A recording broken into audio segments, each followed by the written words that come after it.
Vous me disiez que je me suis trompé. Nous recevons, quand nous venons aux affaires, nous recevons un dossier qui n'a pas commencé avec nous.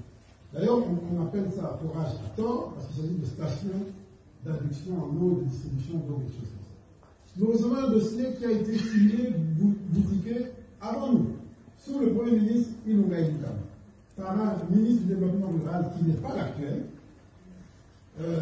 et puis qui a signé. C'est passé au marché public, validé. C'est passé chez le Premier ministre de l'époque, validé, parce qu'il doit signer tous les contrats. Et ça arrive juste au moment où nous arrivons à faire. Et le ministre actuel nous ramène le dossier en disant il faut faire avancer ce dossier. Vous savez qu'en 2021, nous étions encore dans le contexte de Covid, où la question de l'accès à l'eau était une urgence pour se laver les mains pour l'état de besoin. Et donc il pousse le dossier de bonne foi. Il pousse le dossier et il amène le dossier chez moi pour que ce soit payé. Il fait la demande. Ce dossier est passé dans le Conseil des ministres, etc. Moi, je dis, je veux bien payer. Mais 400 000, parce que je fais vérifier par les services. J'ai des ingénieurs dans mon équipe qui regardent. C'est une lecture rapide, parce que ce n'est pas notre métier. Nous ne sommes pas sectoriels. Mais c'est quand même une lecture sur les questions techniques pour avoir un avis, avoir une opinion, un jugement, avant de payer. Ça, c'est le rôle du ministre des Finances. Il n'entre pas en profondeur dans la question technique, mais il donne un avis, il donne un jugement, une appréciation. Et mes services me disent, ça fait environ 400 000 $ par station, ça paraît élevé comme coût. C'est difficile d'accepter ça. Et je dis à mon collègue, il faut revoir vos prix, retourner discuter avec votre partenaire, parce que mes services me disent que 400 000 $, 394 000, c'est élevé comme prix moyen. C'est un prix moyen parce que selon les endroits, ça peut coûter plus cher ou moins cher. Et je lui renvoie donc qu'il revoie sa copie.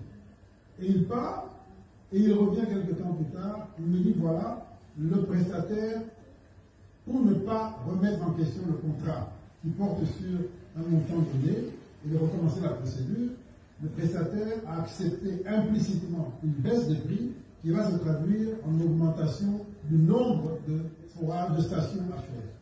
340 stations supplémentaires. Donc on passe de 1000 à 1340. Je donne à mes services, mes services me disent oui, ça peut passer. Bon, on n'a pas le temps d'aller dans trop de détails, mais on pense que ça peut aller. Je dis ok, on va aller sur cette base. Et on valide le paiement. Mon prédécesseur, le ministre Sélé, avait pris un engagement écrit. J'ai le courrier ici, où il dit on va vous payer en 5 tranches annuelles, pendant 5 ans, de 80 millions, 80 millions, 80 millions, pour terminer les 400 millions. C'était ça le contrat. Moi je dis ok, je ne suis pas sûr de pouvoir le faire. Et les prestataires disent non, nous allons vous payer la première année, 80 millions, et pour le reste, nous allons nous-mêmes trouver un financement, et vous allez nous payer un montant mensuel par mois en fonction de la durée du paiement. Je dis ok, c'est très bien. Et on est dans la première année. Je leur dis, bon, même la première année, là, je ne peux pas payer d'un coup, je vais payer en fonction de la trésorerie.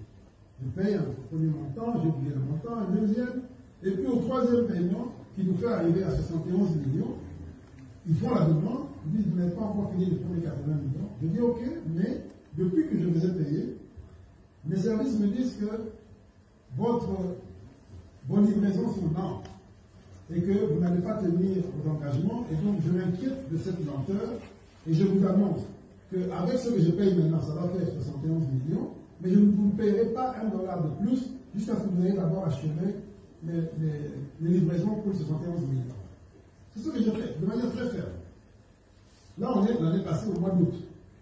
Et ils continuent à livrer, et je leur mets même la pression pendant les élections, puisque nous avions besoin de ces stations dans une logique électorale, je leur mets la pression pour qu'ils se déploient partout. Ils font un effort, je ne sais pas comment, et puis ils me demandent encore de rajouter. Je dis non, je suis ferme. J'ai déjà dit, je ne vais pas rajouter $1. Parce que vous devez d'abord livrer pour les 71 millions, qui faisaient à peu près 241 stations. Ils ont insisté de toutes les manières possibles. J'ai dit niet.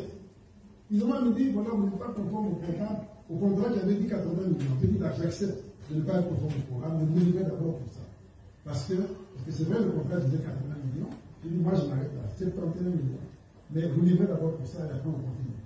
Et ils ont pris le temps qu'il fallait, et puis c'est là qu'on est arrivé. Et puis l'année suivante, en 2024, il y a quelques semaines, le ministre du Développement rural fait une présentation en Conseil des ministres du projet, en disant, voilà, ça se passe bien, effectivement, on venait de faire des stations à Kisangani et tout, il montre que ça marche bien et tout, et il demande qu'on poursuive. Moi, je dis oui, d'accord, on va poursuivre, mais pas avant. Moi, je ne paye pas avant qu'on ait d'abord terminé pour ces 31 millions-là. C'est ça que j'ai demandé et je ne bouge pas de ma position. Quand elle était actée comme tel dans le Conseil des ministres, on est passé sur autre chose. Alors, maintenant, je vois toute une polémique sur le jeu. Je me pose la question. Qu'ai-je fait de mal? Qui a surfacturé? D'abord, est-ce qu'il y a eu surfacturation? Je ne sais pas. Mais moi, ce que je sais,